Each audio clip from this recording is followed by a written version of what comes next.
Esse é o 7º episódio do Cult. Apenas uma semana depois do último episódio ter sido lançado. Isso. Não sou chinelo, eu sou o Rola. Eu sou Estou com Chinelo. chinelo. Então, nosso episódio de hoje, que é o sexto, sétimo, oitavo, qual que era? O sétimo. Sétimo O sétimo. episódio. Sétimo episódio, nós vamos falar o que talvez devesse ter sido o primeiro episódio. Exato. Ó, caro Um ouvinte. episódio muito especial do Cult. Nós vamos descobrir qual é o verdadeiro significado do Natal. Não, a gente vai falar sobre o que torna um filme tão ruim que é bom. Não só um filme, mas como qualquer obra de arte, que nós posteriormente possamos julgar, e também a cientologia, porque a gente vai julgar ela como se fosse uma obra de arte em episódios futuros. É uma obra fictícia, né?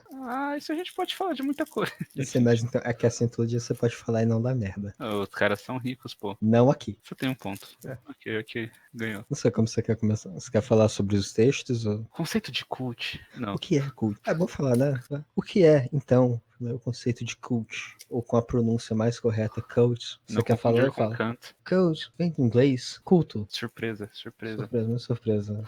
Mas tem gente que acha que cult é relacionado à cultural ou cultura, não, é de culto mesmo. E se refere a qualquer obra de arte, na verdade, mas geralmente se refere a filmes que mantêm um certo tom de popularidade mesmo depois, digamos assim, seu tempo. Por exemplo, você pode dizer que Star Wars é cult. As obras de Hitchcock são cult. As obras de Hitchcock são cult, Laranja Mecânica é cult. Incrivelmente, Crepúsculo é cult. Bate com a definição. Então, ele não tem a mesma popularidade, mas ele mantém uma certa popularidade hoje. Tá dentro de nichos específicos, né? Sim. Essa é a grande ideia. De forma alguma, eu diria que Crepúsculo é tão grande quanto era em, sei lá, 10 anos atrás.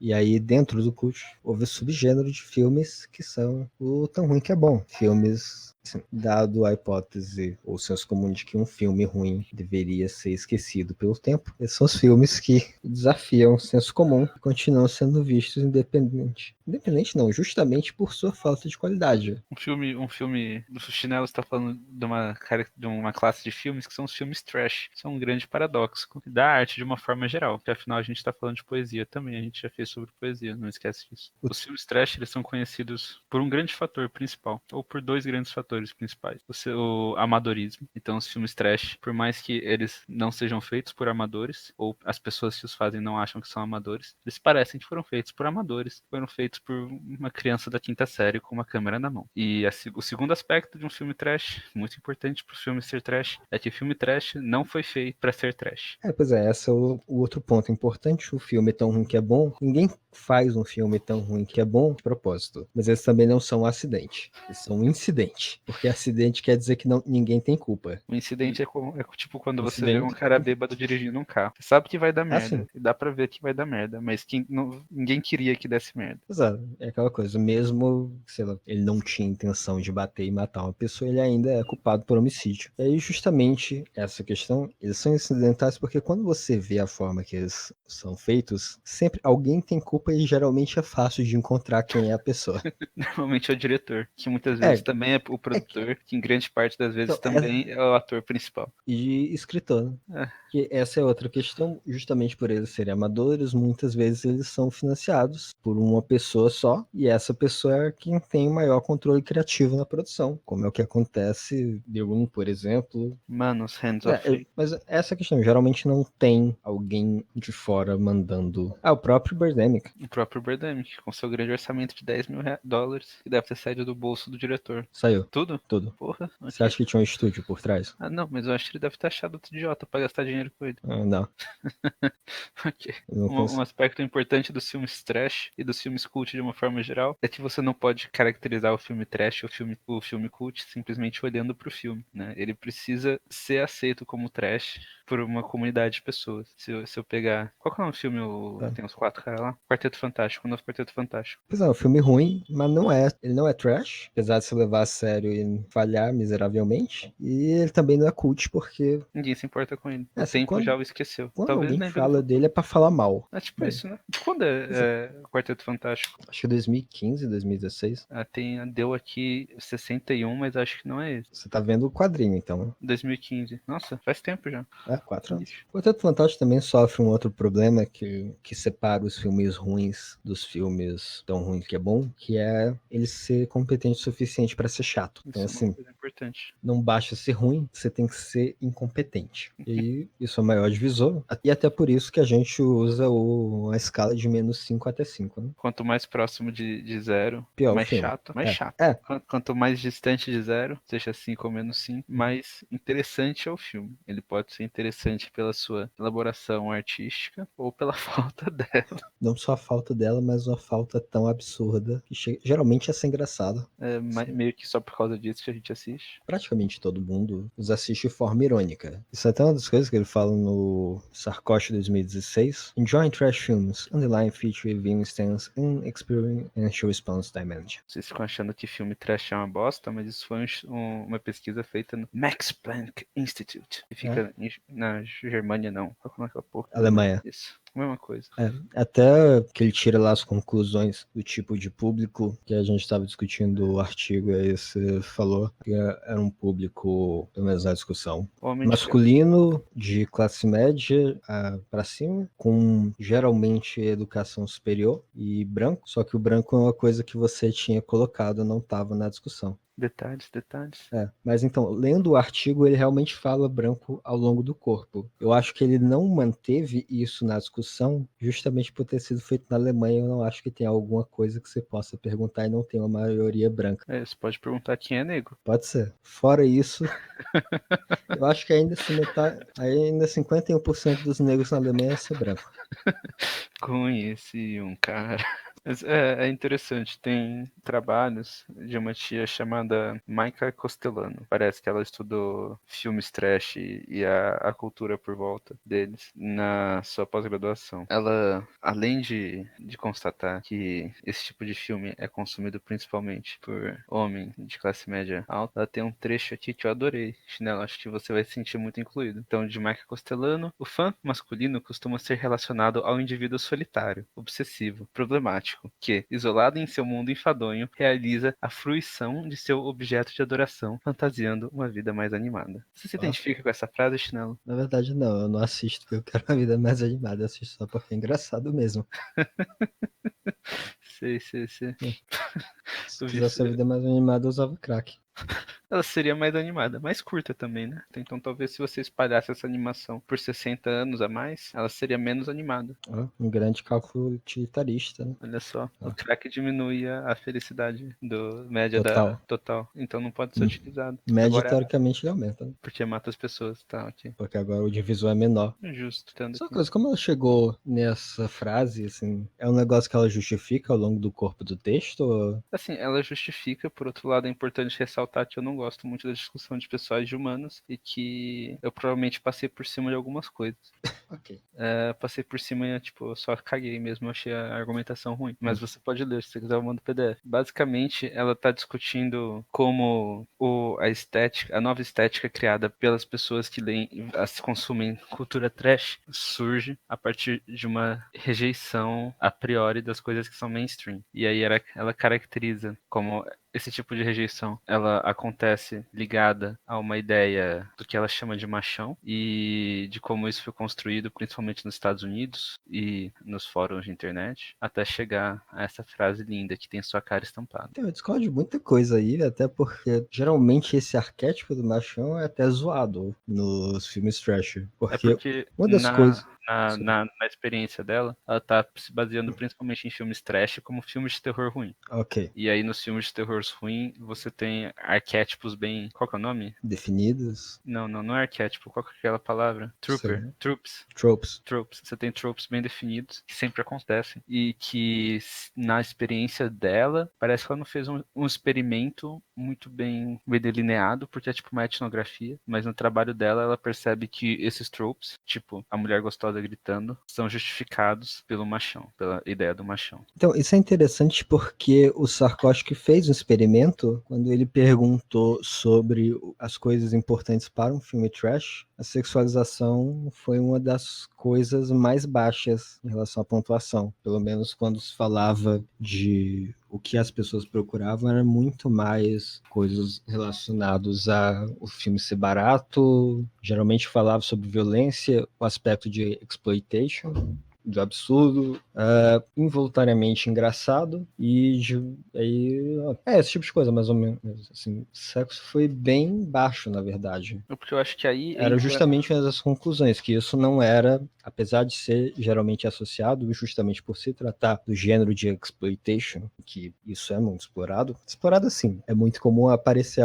uma mulher que tira roupas sem qualquer boa justificativa, Tipo ao menos Birdemic pra 2. história. Tipo, de repente tem uma cena dela tomando banho. Tipo Birdemic 2. Birdemic 2. Birdemic 2 é muito bosta, meu Deus. É. Mas eu acho que eu li os dois, né? Tanto que eu te mandei os dois, eu acho. A diferença principal, eu acho que tá na forma como eles encaram o trash. Porque, aparentemente, primeiro são ambientes diferentes, né? Então, e são épocas diferentes. Esse é feito em 2011 e o outro em 2016. Mas Ele foi publicado em 2016, foi feito em 2015. Tá, que essa mulher, ela publicou em 2011, então ela deve ter feito, sei lá, é uma tese, 2009, alguma coisa assim.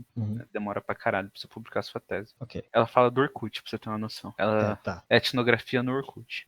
Então, eles entendem filmes trash como uma coisa diferente, porque pelo cara, ele tem uma visão mais abrangente de filme trash. A pesquisadora se foca principalmente em Filmes de terror trash. filmes de terror trash, isso. Eu concordaria com ela no aspecto de que, pelo menos, essa exploração sexual do machão é corroborado por quem o faz. Mas, pelo menos, quando se fala de quem assiste, eu já discordo. Ela Até tem alguns porque... pontos interessantes. Eu recomendaria que você lesse. Porque eu, obviamente, não vou conseguir traduzir a argumentação dela de forma adequada. Mas, assim, só dizendo, as conclusões delas vão contra as do Sarkozy, pelo menos em parte.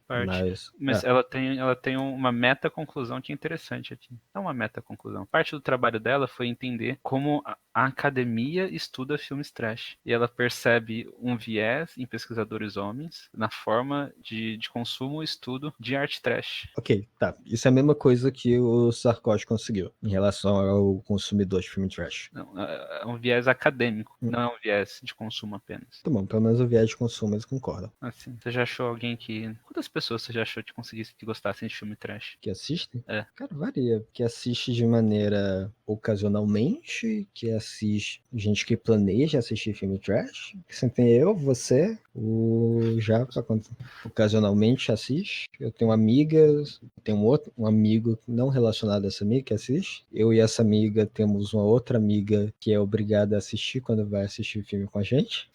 Eu não acho que conta. Consumidor passivo. Eu não acho que conta exatamente. E ela claramente não necessariamente gosta, mas... A gente tem nossos 123 ouvintes no aí... YouTube, né? Em outras mídias sociais a gente tem muito mais. Apesar, X vídeos, não sei, acho que a gente já passou de 9 mil. Sério? Deixa eu ver agora. Dá um número. 9 mil? É mais de 9 mil. Oh, meu Deus. Você mexeu no óculos enquanto você falava isso? Eu quebrei meu óculos na minha mão quando eu falei isso. Você ia fazer um curativo aí? É 11.401. Ó. Isso porque eu não consegui fazer o upload dos últimos dois. Se 95% deles forem bots, a gente ainda tem pra caralho. A gente tem 11 assinantes. A gente tem fucking 11 assinantes. É? Porra. Eu acho que é quase tanto quanto o YouTube. Nós tivemos 785 acessos de perfil. Sério? Sério. Porra. Se 90% forem bot, ainda é 70 nego, pô. Agora que eu vi, eu botei que a nossa região é o Acre. Aí sim. O que a gente está falando, a gente está comparando os artigos aí sobre como é um público majoritariamente masculino e também quem faz também geralmente são homens, apesar que eu diria que o público que realmente chega a produzir filmes trash e o público que os consome são geralmente diferentes, até porque justamente a questão de que quem o faz de maneira séria e quem o consome ironicamente. Mas até aí, eu chutaria que a maior parte dos produtores e diretores também é homem, então... Sim, também. Você acha que existe um desvio dos produtores em relação à média para produção geral de filmes? Então, eu não... Isso é um questionamento quando se fala em Hollywood, se existe um viés... Eu só quero pontuar um fato que eu tô relendo o artigo, eu acabei de ver, que Zé do Caixão é traduzido como Coffin Joe. Porra. Não tá errado, mas... Eu sei. A gente tem que assistir um filme Coffin Joe qualquer dia. Pois é, até porque os americanos iam pronunciar Rosé do Caixão, né? Rosé do Caixão. Mr. Trump, passa meu caixão, le coffin. Enfim, o que a gente tá falando mesmo? Ah, é desvio. Desvio O de desvio. gênero. De Isso. quem? De homens Quem na produz e produção dirige. de filme. É, direção de filme. Não sei dizer. Ah, deve ter, né? Tem tudo que não nisso. Deve ter algum artigo sobre isso. Provavelmente. Você lê um artigo sobre isso? Mande pra gente e nós vamos comentar, talvez nunca, mas talvez a gente comente. No episódio 14, que também vai ser um episódio muito especial. Que vai ser daqui 14 semanas. É, claro, Todos os nossos porque não... episódios acontecem regularmente cada semana. 7 semanas. É uma semana, pô, cara. Sim, episódio 14. A gente faz um episódio especial a cada 7 episódios. Aqui, ó. Em produção de filme de Hollywood, 80% é dominado por Pera, você quer dizer, os produtores ou... produtores. Produtores, tem um não. E geralmente filme trash, o produtor também é o diretor. Assim, diretor, roteirista. E pra direção, o é 68:1. Ah, então acho que tá, tipo, não é uma característica intrínseca, né? Tipo, é uma característica da indústria de uma forma geral. Mais ou menos, a questão da sexualização nos filmes trash, às vezes é porque, assim, muitas vezes o diretor, produtor é também o personagem principal, e é relativamente comum você ter um personagem principal de meia idade se pegando com a modelo que quer ser atriz no filme que ele mesmo financiou e escreveu. Nossa, em que filme The Room você viu isso, Chinelo? Eu não sei que tipo de pessoa tão isso faria isso, mas A gente tem que fazer episódio também do The Room. o 10º a gente faz uma, O 10º a gente vai ter. Vai ser daqui 3 semanas. 3 semanas, porque nós somos super regulares. Exatamente. Você pode acreditar que nosso episódio vai sair semana que vem, assim como você acredita que Jesus retornou. Digo, retornará, dependendo da sua vertente de cristianismo. O que o dólar ia baixar quando o Bolsonaro foi eleito. Tem gente falando que vai bater R$ 5, você viu? Ainda não bateu 4, faltam 5 centavos. Poxa, vai ser triste. É um bom momento para investir, né? Se você quiser investimentos de risco, ou você ficar rico, ou você vai direto pro buraco. O que a gente tá dizendo agora? Assim, Ah, no The Room, o Tommy Sob, nos testes para a protagonista feminina e par romântico dele, ele fazia com que as atrizes tivessem que beijar ele. olha só. Algumas desistiram só de saber que ele era o protagonista. De quanto que é The Room mesmo? Foi filmado em 2001, se não me engano. Os testes devem ter ocorrido em 2000 a 2001. Poxa, tempos diferentes, né? Pois é. Não tinha internet pra shame ele. Geralmente a galera que faz os filmes amadores quer tanto entrar pra Hollywood que começa tentando entrar pro Me Too. Pesadão, pesadão. Eu fiz essa piada no primeiro episódio. Provavelmente respondia a mesma coisa. O James McGann, De Birdemic? pra fazer Birdemic 2, a Whitney Moore, que foi a protagonista do Birdemic, menina do Birdemic 1, tinha no contrato que ele não podia beber em set e não podia ficar pegando nela. Quando você precisa colocar uma coisa no contrato que é lei, é meio foda, né? E beber em set não é lei, né? Mas... Mas a segunda coisa meio que. Então, é que eu acho que elas são conectadas. Ainda assim. E você acha que os 10 mil do Birdemic contém o custo do álcool? Tá. Depende do que ele gostar de beber, né? Se for tipo Bud Light, aí meio que foda-se. Vai ser $50 por um caminhão. Não sei, demorou 6 meses pra gravar Birdemic. Eu não sei se eu acho isso rápido ou devagar. Assim, considerando que não teve pré-produção, pós-produção, e que provavelmente também não teve uma grande pré-produção, Vamos por assim, sabe o Whiplash? sei o do baterista. Não demorou 2 semanas pra gravar. Sério? Sério. Sério mesmo? Sério. Caralho. Mas tem também o Boyhood, que demorou 12 anos pra fazer. Mas aqui Boyhood é longitudinal, né, cara? Você sabia que demorou 12 anos pra fazer? Por isso ele é automaticamente bom? Falaram que ele é legal, mas nada demais. Não como nada demais, demorou 12 anos pra fazer. Ele tem que ser bom, por favor, fale que é bom. Falaram que a criança, pelo menos, continuou sendo. Era uma boa atora no começo. Eu vou entender isso como não. Você era um bom ator no começo, é o pior elogio que você pode dar. Por quê? Ator mirim é difícil, pô. Ator mirim é difícil, mas não devia ficar mais fácil conforme isso. Eu cresço, né?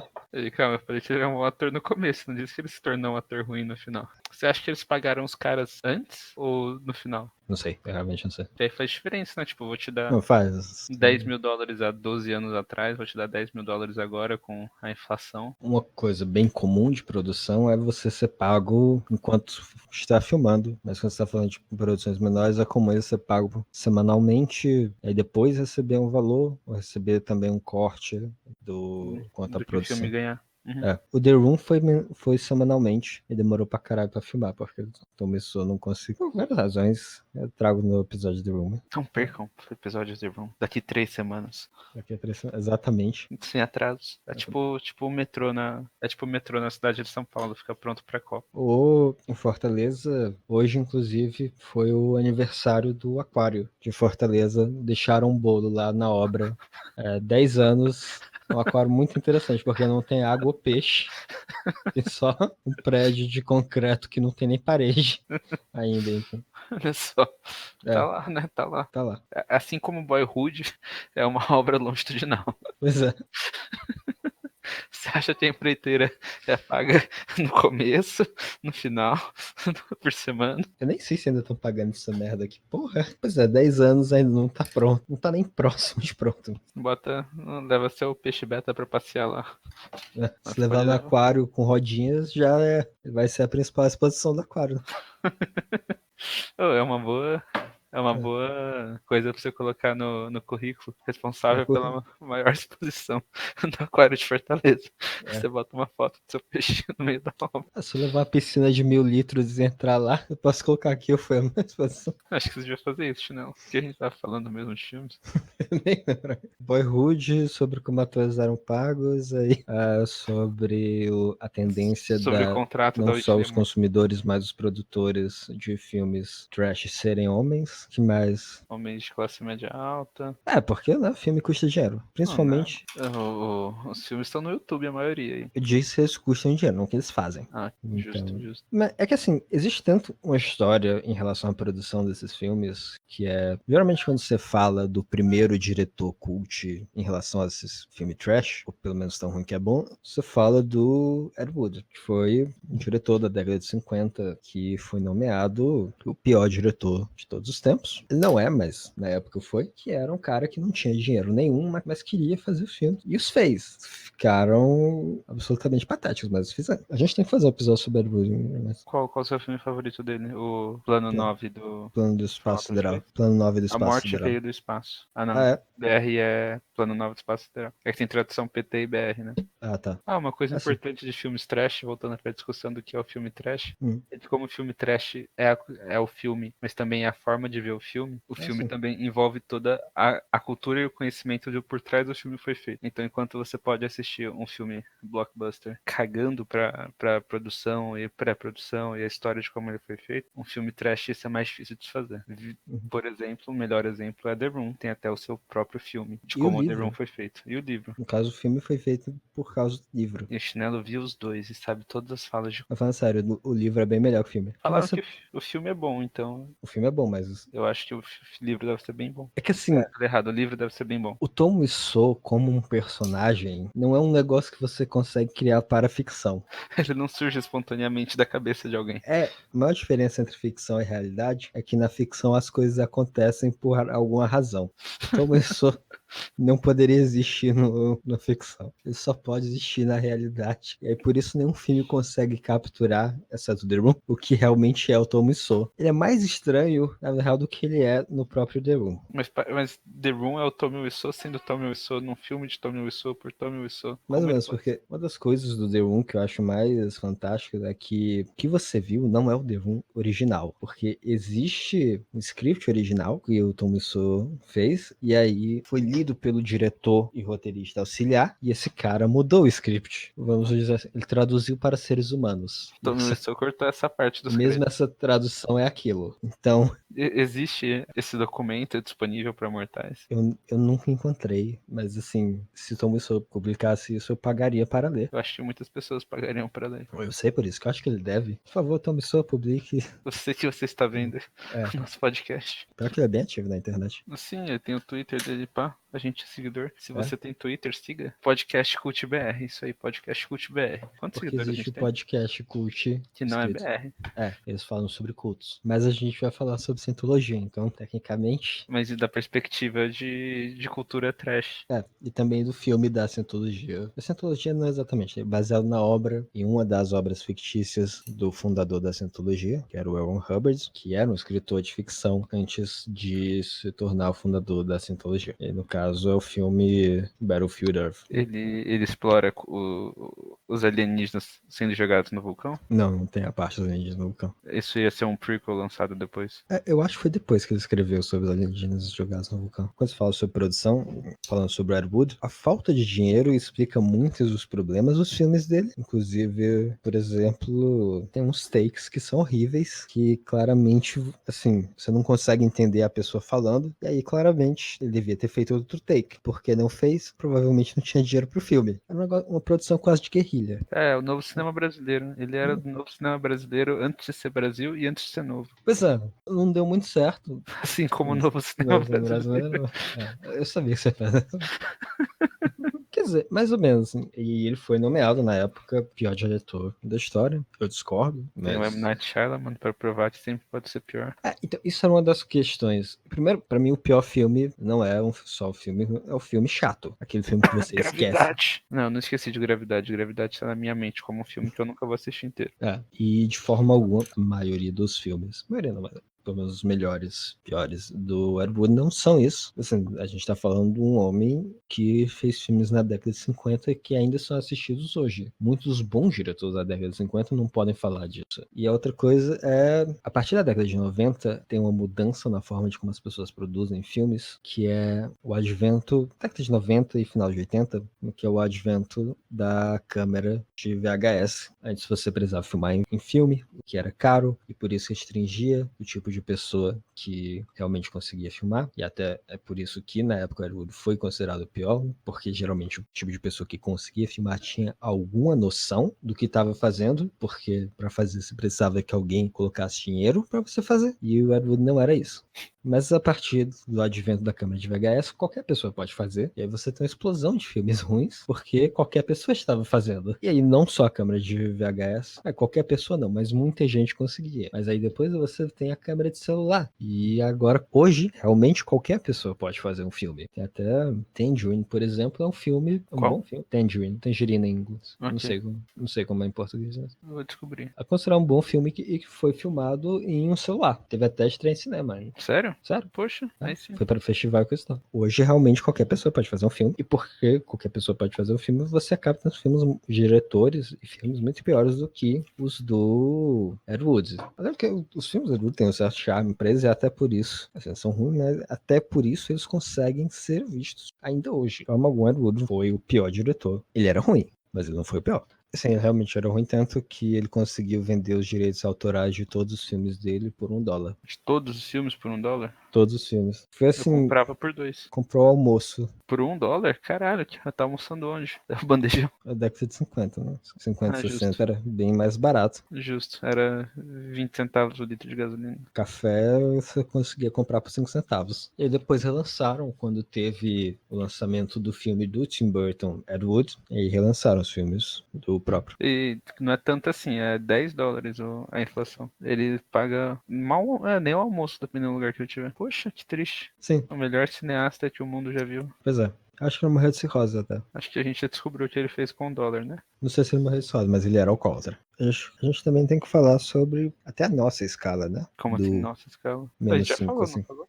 Tem mais o que falar até do porquê, a questão do problema de escalas. Manda aí, manda aí. Geralmente, quando se fala em escalas, a maioria das pessoas tende a usar a escala de 0 a 10, geralmente emulando o tipo de escala que você tem na escola em relação a notas, sendo que existem problemas relacionados a isso, que são justamente que na escola essa escala é algo objetivo, visto que... Alguns discutiriam que não. Então, ele é objetivo no sentido de que é uma porcentagem do quanto você acertou da prova. Alguns diriam que não. Continua. Tá bom, Paulo Freire, mas depois a gente discute sobre isso. É teoricamente uma avaliação objetiva, porcentagem, mas quando você está falando de um filme, que é uma análise subjetiva, pelo menos na minha opinião, já esse tipo de uso de escalas já não é mais válido, por várias razões. Primeiro, que não tem um critério objetivo do que define cada um dos seus números na escala, entre outros problemas relacionados a o que é, por exemplo, os extremos. O que é um 10.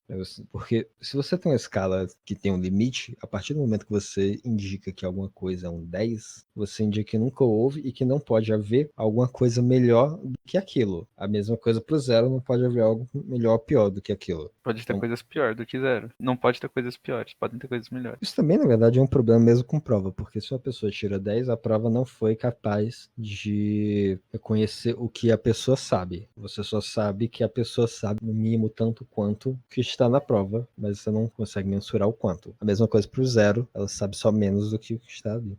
Esse é o problema dos sistemas, quando você fala em escala, e isso pode ser, ao menos, corrigido quando você faz com que a escala, ao invés de ser um número absoluto, cada número represente, por exemplo, uma categoria. A ideia é que mesmo que você tenha duas coisas numa mesma categoria, numa mesma nota, ele não quer dizer que elas sejam necessariamente iguais, ou que você não possa ter uma preferência por um ou outro. É interessante porque alguns educadores fazem isso em suas provas. Eu, pelo menos, gosto de pensar que a nossa escala usa justamente a questão de classes. Pelo menos quando eu dou uma nota na nossa escala, é o que eu utilizo. Eu absolutamente não, sou subjetivo e passional quando eu dou uma nota. Ok. Isso ao menos tira o problema do sistema. E a outra coisa é, a sua escala não precisa ser de 0 a 10, ela pode ser, teoricamente, de qualquer número a qualquer número. Você quer ter uma escala de E até π? Pode, assim. Que isso vai significar, eu não sei, mas... Se é uma escala de 7 até 5, claro que pode. 7 de 5. Então, por que menos 5 a 5? Justamente para dar o reconhecimento de que,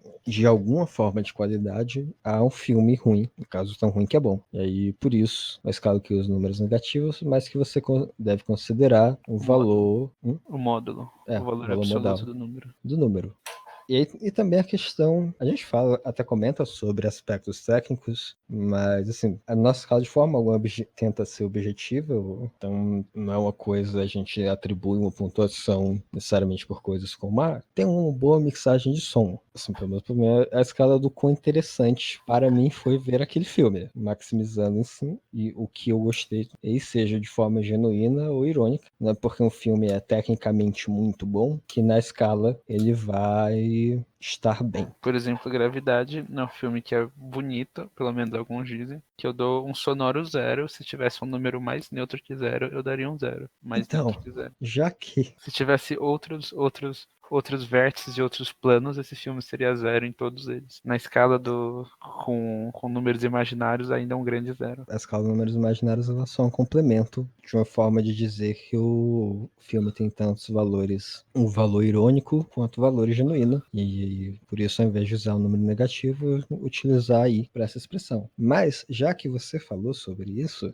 existe uma forma de tornar a escala ainda mais expressiva. Como, Chinelo? A partir do momento que nós decidimos que as notas são categorias, isso é até uma questão, a gente provavelmente deveria parar de dar nota quebrada, tipo 3.5, nós podemos criar uma nova escala dentro das próprias categorias, no qual nós nos referimos ao filme. Por exemplo, Quarteto Fantástico é um filme que eu daria o mais novo. Aqui. Tá? É um dos filmes que eu daria 0. Da mesma forma que eu daria 0 para... Gravidade. Eu ia dizer Skyline, que é um filme de ficção científica de 2010. Que, na minha opinião, foi o pior filme que eu já assisti na vida. Você já assistiu Gravidade? Já assisti Gravidade, não é tão ruim, não. Nem se Gravidade é compara. horrível. Você já assistiu Skyline? Já? Não, nunca assisti, eu nem sabia que existia. Isso é pra melhor. Pois é, Eu vou assistir só pra falar que Gravidade é pior. eu acho que você vai mudar de opinião se assistir.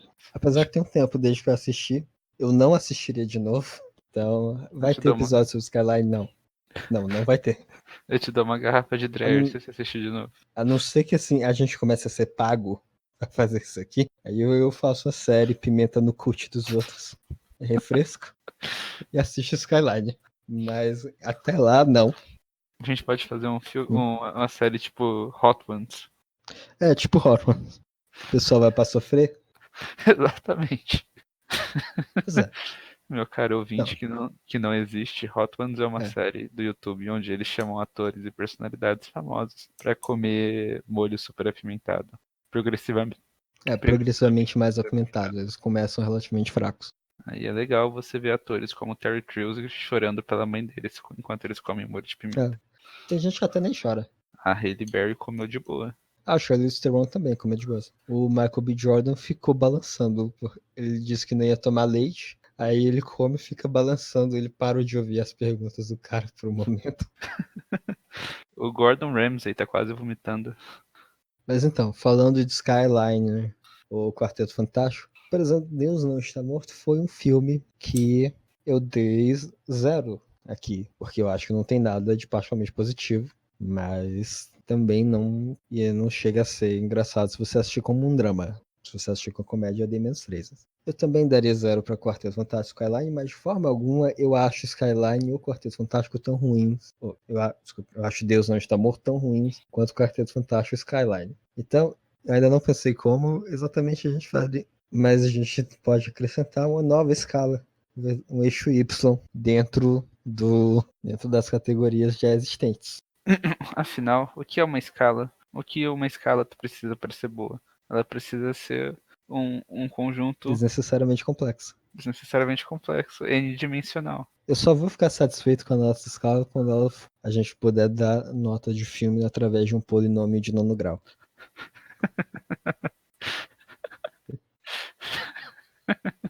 Aí sim, vamos dar a função do filme E que seja compreensível. para The Room e É. para os próximos filmes. Para O Mendigo com uma 12, Uhum. semana que vem. Se estejam preparados para um polinômio. Façam sua lição de casa. Pois é, polinômio de nono grau. Eu espero que vocês tenham prestado atenção no segundo ano. Assim, ainda não pensei exatamente como. A gente pode só fazer o mais básico, que é colocar uma segundo, mais 5 menos 5 no eixo Y. Apesar que provavelmente não. Eu acho que não caberia ter um eixo negativo nesse. É o 0 a 5 no eixo Y. Pode ser. Pois é, Skyline é o 0, 0. É tipo gravidade. É. Gravidade é horrível, nem vem. Não tem como falar que é bom. Então, um outro filme, por exemplo, Deus Não Está Morto, eu daria 0,3, porque ele ainda é minimamente competente. E um filme como Hellraiser, Renascido do Inferno 3, eu daria um 0,5, porque ele é muito competente em questão de maquiagem, mas ele ainda merece muito bem um 0. Hellraiser é o do cara branco com os espinhos na cara? Sim. Ah, ok. Um é bom, o 2 tem seus momentos, e qualquer coisa depois não vale. Tem mais que um 3? Tem muitos, acho que tem 8 ou 9. Porra. Só que depois do 3 ou 4 eles começaram a ir direto pra VHS. Ah, justo. E eventualmente DVD. E, ó, assim, depois o 3 é horrível. Assim, é estúpido. É tipo gravidade? Eu acho pior. Eu acho muito pior. Mas pode ser pior que gravidade? Cara, tem umas. Não, tem. Porra. Até dá pra fazer episódio sobre, porra. Mas assim. A gente faz sobre a série toda. A gente assiste o 1, o 2, assiste o 3 e amostra qualquer um do 3 pra frente, aleatoriamente. Eu não assisti. Eu tentei assistir os 3 pra frente, mas. Depois que eu vi. Primeiro, toda a crítica fala sobre como eles são piores do que o 3. E o 3 já é muito ruim. E aí eu tentei ver um deles e assim, era um negócio tão idiota. Era sobre uma das cenas que eu achei tão. Era retardado. Era um policial, que é o protagonista, né? Aí ele ia pegar uma puta. E aí quando ele traz cocaína. Só que ele tá com. Ele mostra um saco de cocaína pra ela. E aí ela vai pegar, aí ele faz um truque de mágica, que a cocaína desaparece, aparece na outra mão. Acho que ele foi a mesma coisa com o dinheiro. A cocaína é o dinheiro. E ela tá achando um negócio super legal, assim. Não é a reação que você esperaria, tá, legal. Ó, muito legal. Agora me dá essa merda. Eu acho que tá representando aí um aspecto muito importante da essência humana. Gostar de truques de mágica mesmo em situações impróprias. Tá como se mostrando. É uma crítica, né? Porque a pessoa nessa situação ainda tem a inocência de uma criança e o senso de deslumbramento. É você que não percebe a fina arte, Chinelo. Não é o filme que é idiota. Não, claro que não. No filme nunca é idiota. O filme nunca é idiota. Tem mais alguma coisa pra falar? Acho que não. Eu podia comentar sobre que gostar de coisas ruins não é um negócio novo.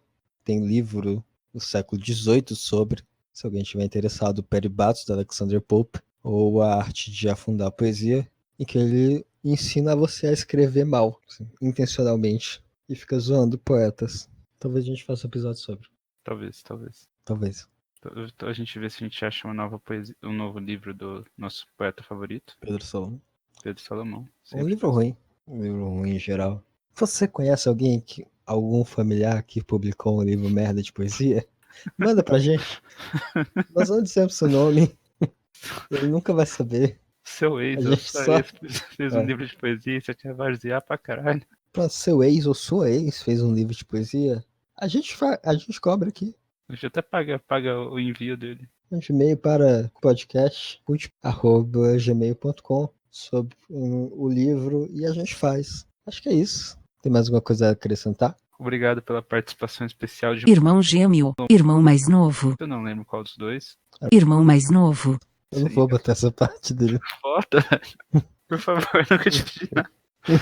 Ou pelo menos deixa o agradecimento e a introdução pra não fazer sentido. Tem que ser dadaísta aqui. Ó, eu vou botar. Tá bom. Depois aqui agora um trecho fora de contexto do meu irmão bêbado falando no microfone sem nenhuma razão. Eu tô bebaço também, por isso que eu tô aqui. Senão. Ô, louco, você tem que participar com a gente do podcast, pô. Porra, tá gravando essa porra? Tá? Você vai participar já. Você já vai estar lá, convidado especial. Eu sou convidado especial. Você mandou muita merda.